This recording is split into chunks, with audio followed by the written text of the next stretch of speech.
la parole à son Excellence Monsieur Roberto Alvarez Gil, le ministre des Affaires étrangères de la République dominicaine. Muchas gracias. Je vous remercie, Madame la Présidente.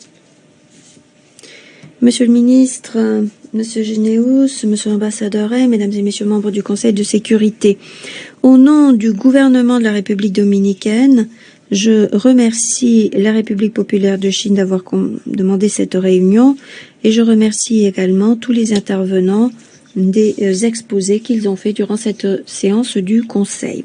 Nous remercions également le Conseil de sécurité d'avoir adopté la résolution 2645 en juillet dernier pour proroger d'1 an le mandat du Bureau intégré des Nations Unies en Haïti. Néanmoins, et comme je l'ai déjà dit devant l'Assemblée générale, les résultats attendus de la BINU dépendent de la conclusion par les Haïtiens d'un accord national comme point de départ afin de combattre et de neutraliser les bandes organisées et, en deuxième lieu, afin d'organiser des élections dès que possible. Hélas, jusqu'à présent, cette dynamique ne s'est pas traduite dans les faits et le gouvernement dominicain considère que les efforts de stabilisation en Haïti doivent viser tout particulièrement, comme l'a répété à maintes reprises le président Luis Abinader, la pacification immédiate et le dialogue politique. Ce sont les seules solutions possibles pour remédier à la violence et au chaos, comme le précise le paragraphe 10 de la résolution susmentionnée, où il est dit qu'il faut renforcer l'appui à la sécurité concernant les efforts faits par la PNH pour combattre des niveaux élevés de violence. Néanmoins, les avancées pratiquement inexistantes dans ce sens exigent que la communauté internationale agisse, comme l'a indiqué le secrétaire général Antonio Guterres. C'est une position que mon pays appuie fermement. En effet, pendant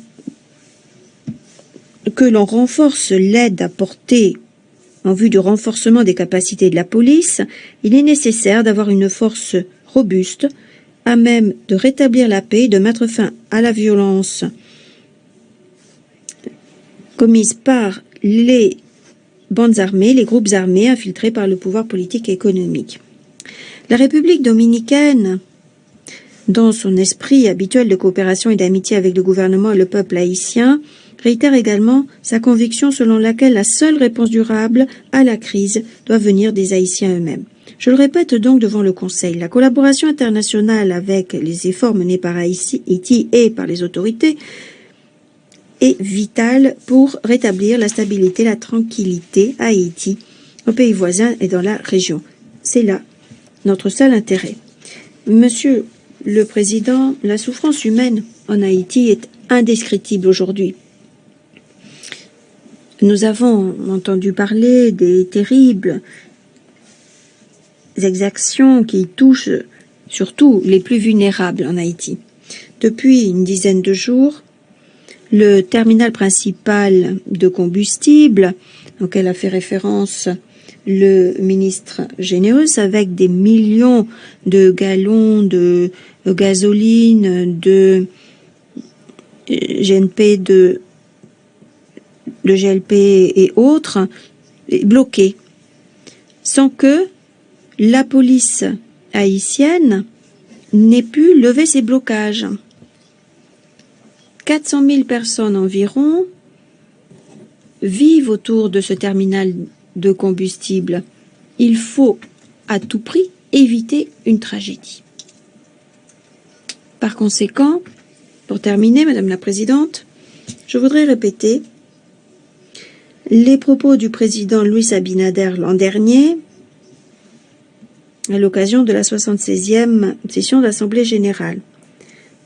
Je cite: Haïti ne peut pas attendre davantage. Nous devons agir de façon responsable et nous devons agir dès maintenant. Merci.